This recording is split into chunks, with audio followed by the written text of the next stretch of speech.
நாம் மக்களுக்கு யார் நல்லது செய்கிறோம், வெறும் வாயாலேயே பேசிக்கிட்டு காலத்தை கடத்தாமல் பல வருடங்களை கடத்தாமல் சின்ன சின்ன சமரசங்கள் செஞ்சுக்கிட்டு மக்களுக்கான தளத்திலையும் மக்களுக்கான நலனுக்காகவும் நாம் களத்தில் நிற்கிறோமா அப்படின்றது தான் பார்க்கணும். எப்படின்னு பார்த்தா மக்கள் களத்துக்காக போய் நிற்கிறது போராடுறது இதெல்லாம் ஒரு பக்கமாக அதுவும் மக்கள் பணியாக இருந்தாலும் கூட இந்த இடத்துல அதிகாரத்தை பெற்று ஒரு மக்களுக்கு பணி செய்ய முடியும், ஒரு மக்களுக்கான தேவையை பூர்த்தி பண்ண முடியும்னா அது அண்ணன் வேல்முருகன் தான். சின்ன ஒரு சமரசம் தான், சின்ன திமுக கூட ஒரு சின்ன சமரசம் தான், வேற ஒன்றும் கிடையாது. அதை தாண்டி அவர் தவறுன்னா அதையும் எதிர்த்து குரல் கொடுத்துட்டு தான் இருக்கு. மைக்கில் குரலை கொடுத்துட்டு பின்னாடி போய் சமரசம் ஆகிக்கிட்டு நிற்கிற ஆட்கள்லாம் உங்களுக்கே தெரியும் நினைக்கிறேன். அது இன்னும் கூடிய விரைவில் நான் தான் தமிழ் தேசியன்றவருக்கு 2026 ஒரு சரியான சவுக்கடி விழும். பச்சை மட்டை நிச்சயமாக காத்திருக்கு அவருக்கும். 2026 தேர்தலில் நாம் தமிழர் கட்சி தனிச்சு நிற்குது அப்படின்னு சொல்லிட்டு ஒரு ஸ்ட்ராட்டஜி வச்சிருக்காங்க. தமிழக வெற்றிக்கழகமும் தனிச்சு நிற்கிறன்னு ஒரு ஸ்ட்ராட்டஜி வச்சிருக்காங்க. திமுக கூட்டணி ஒரு ஸ்ட்ராட்டஜியும் அதிமுக கூட்டணி ஒரு ஸ்ட்ராட்டஜி இருக்கு. இதில் அண்ணன் வேலுமுருகன் இப்போ கூட்டணி கட்சியில் இருக்காரு. தனிச்சு நிற்கிற ஸ்ட்ராட்டஜி சரின்னு நினைக்கிறீங்களா, இல்லை கூட்டணியில் இருந்தாலும் அவர் அதுக்காக போராடுறது நீங்கள் சரின்னு நினைக்கிறீங்களா? தனிச்சு நிற்கிறது பார்த்தீங்கன்னா நீங்கள் யாரை சொல்ல வரீங்க? நாம் தமிழர் கட்சியை சொல்ல வரீங்களா? தனிச்சு நிற்கிறது நாம் தமிழர் கட்சிக்கு நல்லது அல்ல, சீமானனுக்கு நல்லது. சீமானனுக்கும் தலைமை நில பொறுப்பாளருக்கும் அது நல்லது.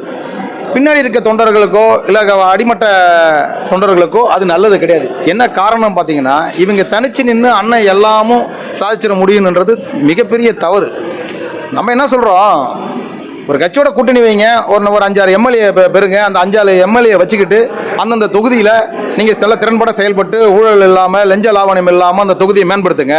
அந்த 10 தொகுதி 5 தொகுதியை ஒரு தடவை கூட்டணி வச்சு அந்த 10 தொகுதியை 5 தொகுதியை நீங்கள் பெற்று ஒரு 10 எம்எல்ஏ 2 எம்பி அப்படி பெற்று அந்த பகுதியில் நீங்கள் மக்களுக்கான பணியை செஞ்சு பரவாயில்லப்பா நாம் தமிழ் வச்சு சின்ன ஒரு சமரசம் செஞ்சு ஒரு கூட்டணி வச்சுக்கிட்டாங்க. அது அதிமுக திமுகவோ யாரோடய ஒரு கூட்டணி வச்சுக்கிட்டாங்க. இல்லை தமிழ் தேசிய அமைப்புகள்லாம் ஒன்றா சேர்ந்து ஒரு 10 எம்எல்ஏ சீட்டை பிடிச்சி இன்றைக்கி நல்ல ஒரு அமைப்பாக இருக்குது, பரவாயில்ல அப்படி நம்பலான்ற எண்ணம் வரும்.